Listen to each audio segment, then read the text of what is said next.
মই আপোনালোকক আন্তৰিক ধন্যবাদ জনাইছোঁ যে আমাৰ নিমন্ত্ৰণ ৰক্ষা কৰি আপোনালোক সময়মতে আহি উপস্থিত হোৱাৰ কাৰণে।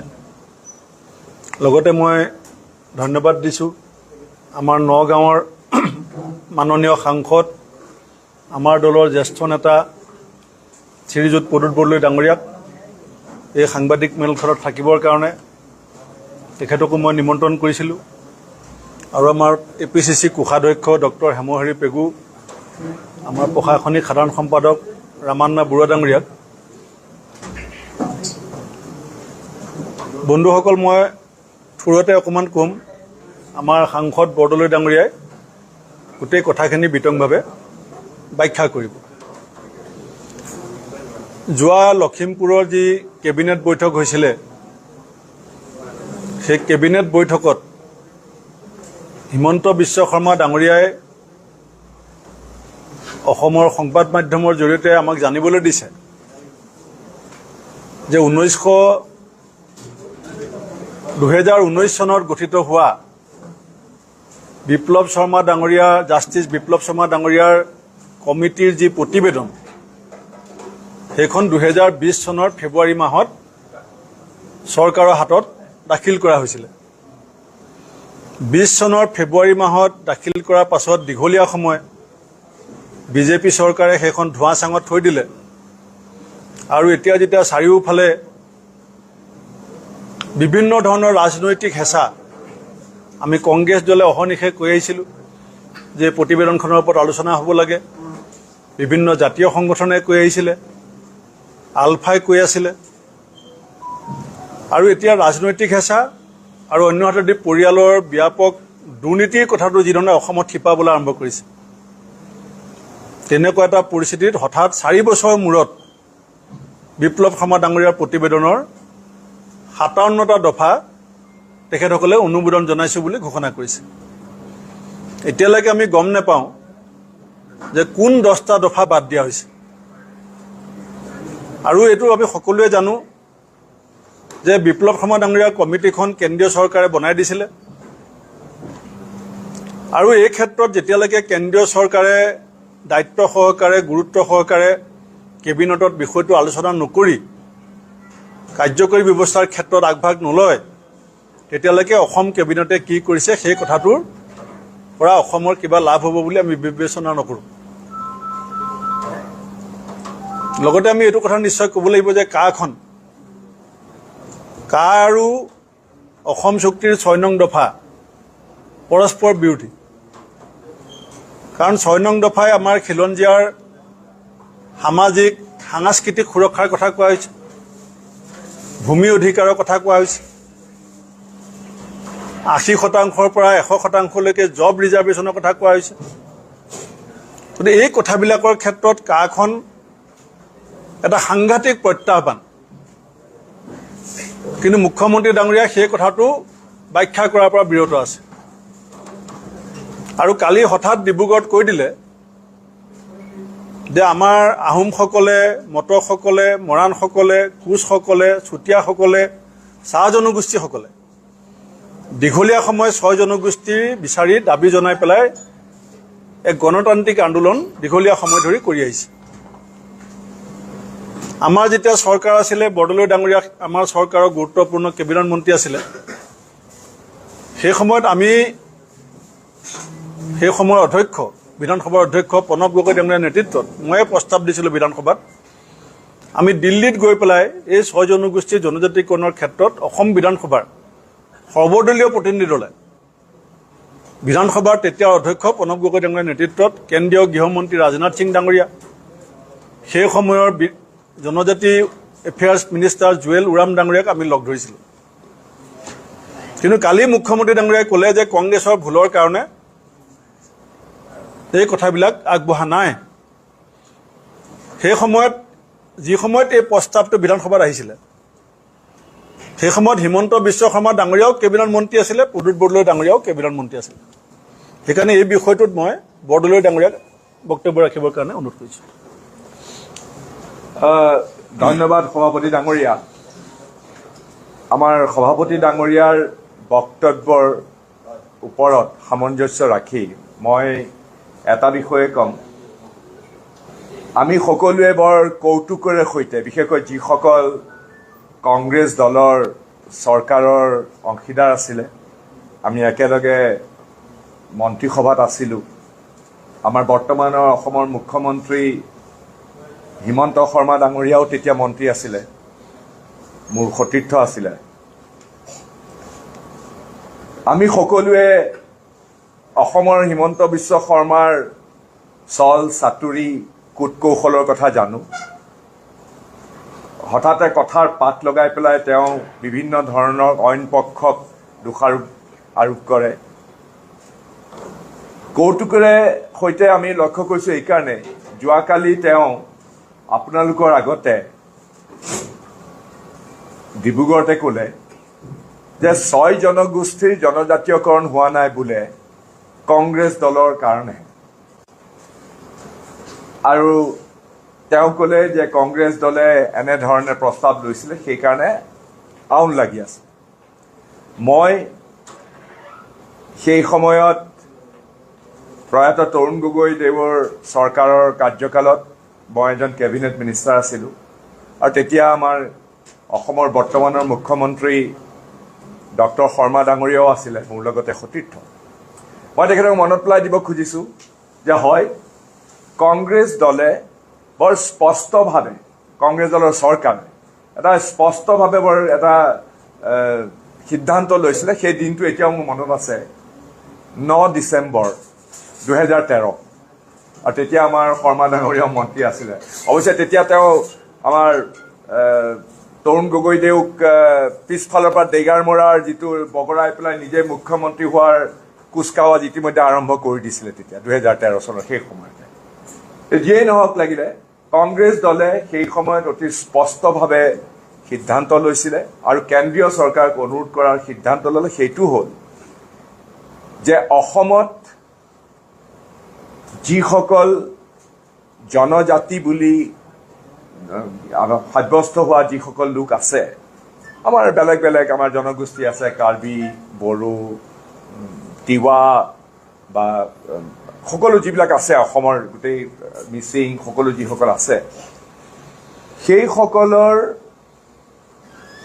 যি সুবিধা, যি প্ৰাপ্য, যি অধিকাৰ, জনজাতি হিচাপে সংবিধান প্ৰদত্ত যিটো অধিকাৰ বা তেওঁলোকৰ সংখ্যা অসমত কোনো প্ৰকাৰে কেতিয়াও হ্ৰাস নোহোৱাকৈ, কোনো প্ৰকাৰে কেতিয়াও তেওঁলোকৰ ক্ষতি নোহোৱাকৈ ওপৰঞ্চিভাৱে এই যিটো 6 জনগোষ্ঠী, এই 6 জনগোষ্ঠীক জনজাতীয়কৰণ কৰাটো কংগ্ৰেছ দলে বিচাৰে, আৰু কংগ্ৰেছ দলৰ সেই সময়ৰ চৰকাৰে এই জনজাতীয়কৰণত, 6 জনগোষ্ঠীৰ জনজাতীয়কৰণত হাতে কামে মনে প্ৰাণে কায়ো মনে বাক্যে তাত সহযোগিতা আগবঢ়াই সেই জনজাতীয়কৰণৰ কাৰণে সিদ্ধান্ত গ্ৰহণ কৰিলে আৰু কেন্দ্ৰীয় চৰকাৰক প্ৰস্তাৱ প্ৰেৰণ কৰিলে। গতিকে অসম কথা কয়, ইলেকশ্যনৰ বৈতৰণি পাৰ কৰিবৰ কাৰণে বিভিন্ন ধৰণৰ আহ্বাবৰে, বিভিন্ন ধৰণৰ ভুৱা প্ৰতিশ্ৰুতি দিয়া, তাৰপিছত পাহৰি যায়। কিন্তু কংগ্ৰেছ দলে এইটো কেতিয়াও কৰা নাই। আজিও মই 2013 চনত যেনেকৈ কংগ্ৰেছ দলৰ, কংগ্ৰেছ চৰকাৰে যি সিদ্ধান্ত লৈছিলে, সেই সিদ্ধান্তকে আকৌ অনাগত দিনত যেতিয়া কংগ্ৰেছ দলৰ চৰকাৰ হ'ব অসমত, সেই চৰকাৰ সেই একেই সিদ্ধান্ত ল'ব। সিদ্ধান্ত একেবাৰে খাটাং, সিদ্ধান্তত কোনো ব্যৰ্থহীনভাৱে আমি সেইটো আকৌ ক'ব খুজিছোঁ যে হয়, অসমত যিসকল জনজাতীয় লোক ইতিমধ্যে স্বীকৃত হৈ আছে, অনুসূচিত জনজাতি হিচাপে যিসকল লোক অসমত স্বীকৃত হৈছে, সেইসকল সকলো প্ৰকাৰে সুৰক্ষিত হৈ থাকিব। তাৰোপৰি এই 6 জনগোষ্ঠী, যিকেইটা 6 জনগোষ্ঠীৰ কাৰণে আমাৰ কংগ্ৰেছ দলৰ চৰকাৰে বা কংগ্ৰেছ দলে সদায় সমমৰ্মিতা, সমৰ্থন, সকলো দিশতে সহায় আগবঢ়াই আহিছে, সেই 6 জনগোষ্ঠীকো জনজাতীয়কৰণ কৰাটো কংগ্ৰেছ দলে আজিও দিছে। আৰু দৰকাৰ হ'লে, মই এই কথা আকৌ কৈছোঁ, দৰকাৰ হ'লে এতিয়া যিসকল সাংবিধানিকভাৱে জনজাতীয়ভাৱে স্বীকৃত অসমৰ যিসকল লোক আছে, সেইসকলৰ উপৰিও এতিয়া 6 জনগোষ্ঠীৰ লোকসকলক জনজাতীয় হিচাপে স্বীকৃতি দিয়াটো কংগ্ৰেছ দলে বিচাৰে। দৰকাৰ হ'লে সুপ্ৰিম কোৰ্টৰ যিটো ষ্টিপুলেশ্যন আছে, সেইটো বাঢ়ি যাওক। 50%কে অসমত বেছি মানুহ, 60%, 70%, 80% লোক জনজাতীয় হিচাপে স্বীকৃত হওক, দৰকাৰ হ'লে অসমখন জনজাতীয় ৰাজ্য হিচাপে চিহ্নিত হওক, প্ৰতিষ্ঠিত হওক, স্বীকৃত হওক, সেইটো কংগ্ৰেছ দলে বিচাৰে, এতিয়াও বিচাৰে, আৰু তাত কোনো দ্ব্যৰ্থহীন নাই। তাৰ বিপৰীতে মই আপোনালোকক এইটো কথাই ক'ব খুজিছো যে উৎকট উগ্ৰ ভাৰতৰ ভিতৰতে আটাইতকৈ উৎকট আৰু উগ্ৰ হিন্দুত্ববাদী নেতা হিচাপে নিজকে পৰিগণিত কৰিব খোজা বা পৰিচয় দিব খোজা অসমৰ মুখ্যমন্ত্ৰী ডক্টৰ হিমন্ত বিশ্ব শৰ্মাই উগ্ৰ হিন্দুত্ব, উৎকট হিন্দুত্ব আৰু তেওঁ নিজে মনু সংহিতাবাদত বিশ্বাস কৰে। মনু সংহিতা আপোনালোকে জানে, জাত পাত উচ্চ নিচ। মনু সংহিতাত মনে প্ৰাণে বিশ্বাস কৰা ডক্টৰ হিমন্ত বিশ্ব শৰ্মাই মনে প্ৰাণে কিন্তু কেতিয়াও অসমৰ এই 6 জনগোষ্ঠীৰ মানুহক জনজাতিকৰণ হোৱাটো নিবিচাৰে। তেওঁ নিবিচাৰে। তেওঁ নিজে এজন জনজাতীয় লোকক পিছফালৰ পৰা যেনেকে তৰুণ গগৈ ডাঙৰীয়াক ডেগাৰ মাৰিছিলে, ঠিক তেনেধৰণে অসমৰ ৰাইজে নিৰ্বাচিত কৰি দিয়া 2016 চনৰ পিছত কৈছো মই 2021 চন এজন জনজাতীয় লোকক বগৰাই পেলাই তেওঁ নিজে অসমৰ মুখ্যমন্ত্ৰী। গতিকে অসমখন জনজাতীয় ৰাজ্য হিচাপে পৰিগণিত হোৱাটো বা আৰু নতুনকৈ বেছি জনগোষ্ঠীৰ লোক জনজাতীয় হোৱাটো ডক্টৰ মনু সংহিতাত বিশ্বাস কৰা মনুবাদী হিমন্ত বিশ্ব শৰ্মাই নতুনকৈ আৰু কোনো লোকক জনজাতি হোৱাটো নিবিচাৰে। কাৰণ জনজাতিৰ বেছিকে লোক হ'লে এই অসমখন জনজাতীয় ৰাজ্য হিচাপে স্বীকৃত হ'লেই তেওঁ মুখ্যমন্ত্ৰীত্ব হেৰুৱাব। গতিকে আচল কাৰণটো হ'ল কি? গতিকে তেওঁ এতিয়া কি কৰিছে? তেওঁ নিজে নাচিব নাজানে, কয় চোতালখন বেকা। 2016 চনৰ পৰা আজি 9 বছৰ হ'ল একে লেঠাৰিয়ে 2016 চনৰ পৰা অসমত বিজেপি দলৰ চৰকাৰ আছে। তেওঁলোকে কয় তেওঁলোকৰ ডাবল ইঞ্জিন চৰকাৰ। যোৱা 10 বছৰতকৈ বেছি কাল 11 বছৰ ধৰি দিলে দিল্লীত নৰেন্দ্ৰ মোদী ডাঙৰীয়াৰ বিজেপি দলৰ কেন্দ্ৰীয় চৰকাৰ আছে, অসমত তেওঁলোকৰ চৰকাৰ আছে। যোৱা 9 বছৰে তেওঁলোকে আভুৱা ভৰি পেলাই 6 জনগোষ্ঠীৰ নেতাসকলক আভুৱা ভৰি মিছা প্ৰতিশ্ৰুতি দি বাৰে বাৰে ইলেকশ্যনৰ কথা এইটো এতিয়া আৰম্ভ হোৱা নাই। 2014 চনৰ পৰা তেওঁলোকে আৰম্ভ হৈছে, যেতিয়া মোদী ডাঙৰীয়াই, মই মনত পেলাই দিব খুজিছো, 2014 চনত যেতিয়া মোদী ডাঙৰীয়াই ভাৰতৰ প্ৰধানমন্ত্ৰী হ'বৰ কাৰণে যেতিয়া নিৰ্বাচনী প্ৰচাৰত নামিলে, তেতিয়া অসমলৈ আহোঁতেও তেওঁ এই 6 জনগোষ্ঠী, মই এইটো মনত পেলাই দিব খুজিছো, 6 জনগোষ্ঠীয় নেতাসকলক মাতি নিপেলাই সৰ্বানন্দ সোণোৱালে বাৰে বাৰে মুখ্যমন্ত্ৰী হোৱাৰ আগতে 6 জনগোষ্ঠীয় নেতাসকলক প্ৰতিশ্ৰুতি দিছিলে যে চৰকাৰ গঠন কৰাৰ 100 দিনৰ ভিতৰতে তেওঁলোকক জনজাতীয়কৰণ কৰিব। নকৰিব, কাৰণ মিছা প্ৰতিশ্ৰুতি, আভুৱা ভৰা, তেওঁলোকে যিটো জুমলা বুলি কয়, সেই জুমলাত সিদ্ধহস্ত মজ্জাগতভাৱে তেওঁলোক ইয়াত জড়িত, মজ্জাগতভাৱে তেওঁলোকে সদায় আভুৱা ভৰি আছে। এতিয়া তেওঁলোকে কংগ্ৰেছক দুখ দিছে। আমি এই কথা স্পষ্ট কৰি দিছো যে অসমত এই 6 জনগোষ্ঠী উপৰঞ্চীভাৱে যিসকল জনজাতীয় লোক আছে অসমত, তেওঁলোকৰ সুবিধা, প্ৰাপ্য, অধিকাৰ, তেওঁলোকৰ সংখ্যা কোনো কালেই কোনো কমিউনিটিকে, কোনো সম্প্ৰদায়কে কেতিয়াও কোনো তাৰ সংখ্যা হ্ৰাস নকৰাকে উপৰঞ্চীভাৱে এই 6 জনগোষ্ঠীয় লোকসকলক জনজাতীয়কৰণ কৰাটো কংগ্ৰেছ দলে তেতিয়াও বিচাৰিছিলে, এতিয়াও বিচাৰে। আৰু দৰকাৰ হ'লে অসমত সংবিধান সংশোধন কৰি অসমখন এক জনজাতীয় ৰাজ্য হিচাপে পৰিগণিত হওক, ইয়াত এজন জনজাতীয় মুখ্যমন্ত্ৰী হওক, হিমন্ত বিশ্ব শৰ্মাক আঁতৰাই পেলাই জনজাতীয় জনগোষ্ঠীৰ পৰা ইয়াত মুখ্যমন্ত্ৰী হওক, আৰু অসমখন জনজাতীয় ৰাজ্য হিচাপে পৰিগণিত হওক, খিলঞ্জীয়া লোকৰ আধিপত্য হওক, আৰু সকলো মিলি ভাষা, ধৰ্ম, জাত পাত এইবিলাক নাইকিয়া কৰি সকলোকে বুকুৰ মাজত সোমোৱাই সেই চৰকাৰখনে আগুৱাই যাওক, অসমখনক লৈ যাওক আগলৈ। কোনো মধ্যযুগীয় চিন্তা চৰ্চাৰে সৈতে অসমখনক যাতে এনেকুৱা ধৰণৰ ধৰ্ম আৰু জাত পাতৰ নামত ভাগ ভাগ কৰি অসমখনক যাতে পাছলৈ লৈ নাযায়, অসমখনক আগুৱাই লৈ যাওক, সেই কথাই আমাৰ কাৰ্য।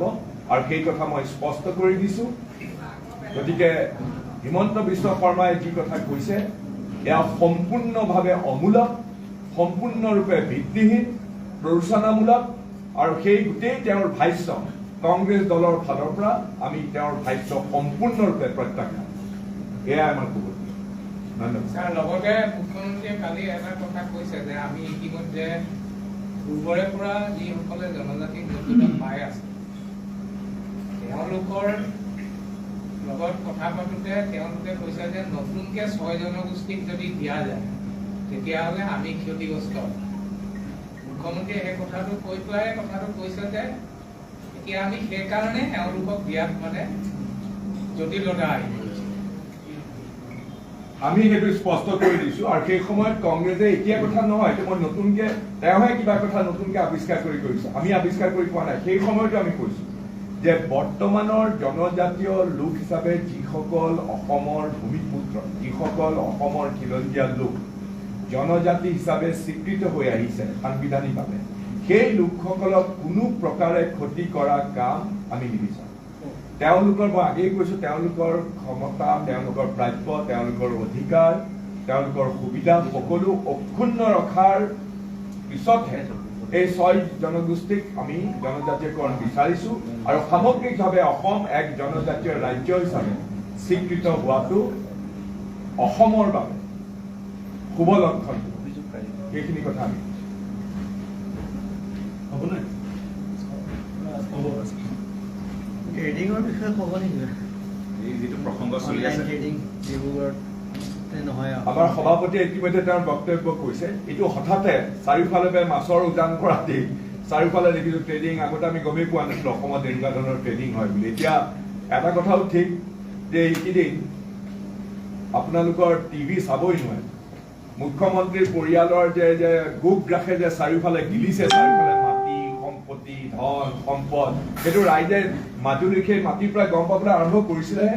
হঠাতে দেখোঁ চাৰিওফালে এতিয়া ট্ৰেডিং ট্ৰেডিং ট্ৰেডিং, টিভিটো ওলাইছে, অমুকতো ওলাইছে, কাগজতো ওলাইছে। যদি এনেকুৱা ধৰণৰ বেআইনী অবৈধ তেনেকুৱা ধৰণৰ কাৰ্যকলাপ হৈছে, চৰকাৰৰ বিয়াগুম বিভাগ আছে নহয়, ED বুলি এটা বিভাগ আছে নহয়, এনেইতো তেওঁলোকে অপজিশ্যনৰ ওপৰতো অনুবৰ্তি মেলিয়েই দিয়ে। ইডিয়ে সেইবিলাক তেওঁলোকে একেবাৰে ব্যৱস্থা লোৱা নাই। কেনেকে এনেধৰণে ৰঘুমলাৰ দৰে চাৰিফালে বাঢ়ি লৈ গ'ল আমি এইটো গমেই পোৱা নাই।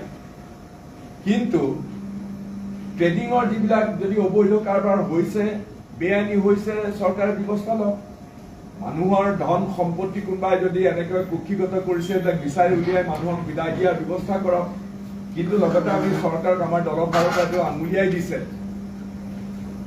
যে ইমান দিনে যে বিভিন্ন ব্যক্তিসকল আছে এই বিজেপি দলৰ লগত যে হলি গলি কৰি ভাতঘৰৰ মানুহ বুলি চিন্তিত লোক আছে। এতিয়া ৰাজীৱ পাল, এই ৰাকেশ পালৰ ভায়েক, আজি কেইবছৰ হৈ গ'ল, আজি প্ৰায় 2016 চনৰ পৰা দেখোন তেওঁ দেখোন নাই। অসম চৰকাৰ এটা বিয়াগুম পুলিচ বিভাগ আছে, গৃহমন্ত্ৰী আছে আমাৰ শৰ্মাদেউ, ৰাজীৱ পালেই নহয়, মৃদু পৱন নেওগ, দীপাংকৰ বৰ্মন, সুনীল গগৈ, আমাৰ ধিঙৰ অৱশ্যে ধৰ্ষণ কেছৰ কালি গম পাইছোঁ যে 2জনক এৰেষ্ট কৰিছে পুলিচে। ঠিক তেনেকে চুমি আৰু তাৰ্কিক বৰাকে আদি কৰি যিবিলাক আছে, অসম চৰকাৰৰ বিয়াগুম পুলিচ বিভাগ বৰ আধুনিক স্মাৰ্ট পুলিচ বুলি কয়, তেওঁলোকে বিচাৰি ওলাওক আৰু এনেকুৱা বেআইনী কাৰ্যকলাপ কৰা মানুহক শাস্তি দিয়ক। কিন্তু তাৰ লগতে সেই মানুহেও পাহৰি যাব নালাগে যে ৰাকেশ পালৰ যিজন কুখ্যাত ভাতৃ, যিজনে সমগ্ৰ পৰিচালনা কৰিছিল বুলি কয়, তেওঁকতো পুলিচে বিচাৰি পোৱা নাই 2016 চনৰ পৰা। মৃদু পৱন নেওগ, যিজন সদায় বিজেপি দলৰ বাঘা বাঘা নেতাৰ সৈতে ফটো থকা তেওঁৰ মৃদু পৱন নেওগ ক'ত গুচি গ'ল, সেইবিলাক বিচাৰি পোৱা নাই। সকলোকে বিচাৰি পুলিচে কৰায়ত্ব কৰক।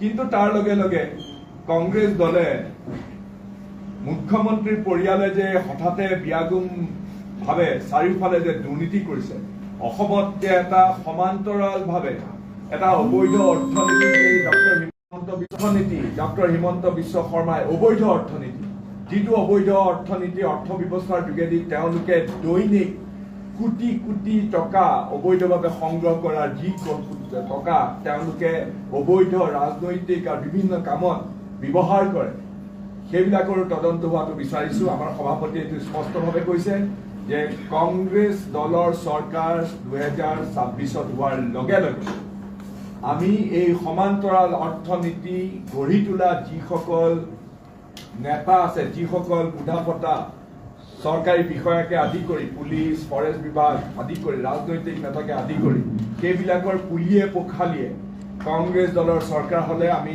এটা স্পেচিয়েল ইনভেষ্টিগেশ্যন টিম কৰি পেলাই সেইবিলাকক আমি উৎখাত কৰিম আৰু আমি শাস্তি দিম।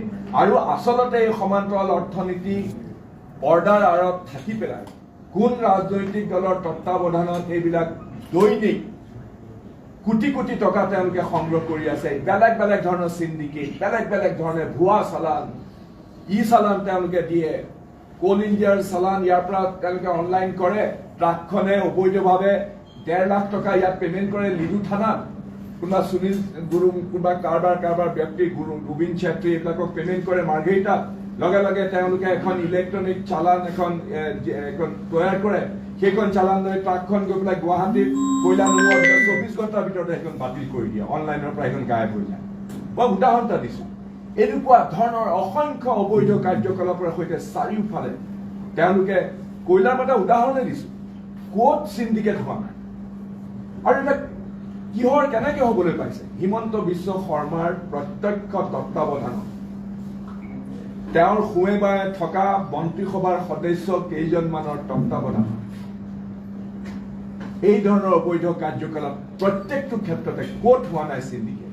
এই সকলোবিলাকৰ পুংখানুপুংখভাৱে তদন্ত কৰি বিচাৰ কৰি এইসকল লোকক এই সমান্তৰাল অৰ্থনীতিৰ সৃষ্টি কৰা, অৰ্থব্যৱস্থা সৃষ্টি কৰি অসমৰ চৰকাৰীভাৱে তহবিলত এইবিলাক পইচা কেতিয়াও জমা হোৱা নাই, কেন্দ্ৰীয় চৰকাৰে এইবিলাক পইচা কেতিয়াও পোৱা নাই, না GST পাইছে, না ভেট পাইছে, না কিবা টেক্স পাইছে অসম চৰকাৰে। এটা সমান্তৰালভাৱে অৰ্থ ব্যৱস্থা গঢ়ি তুলিছে হিমন্ত বিশ্ব শৰ্মাই, তাৰ তদন্ত হোৱাটো বিচাৰিছো। ইডিক আমি আহ্বান জনাইছো, অকল এইটোৱেই নহয়, সেইবিলাকৰ পুংখানুপুংখভাৱে তদন্ত হওক। আৰু কংগ্ৰেছ দলে সকলো তথ্য পাতি কংগ্ৰেছ দলৰ হাতত আছে, আমি অচিৰে এই তথ্য পাতি আপোনালোকৰ আগত দাঙি ধৰিব পাৰিম বুলি আমাৰ বিশ্বাস। ধন্যবাদ। ধন্যবাদ।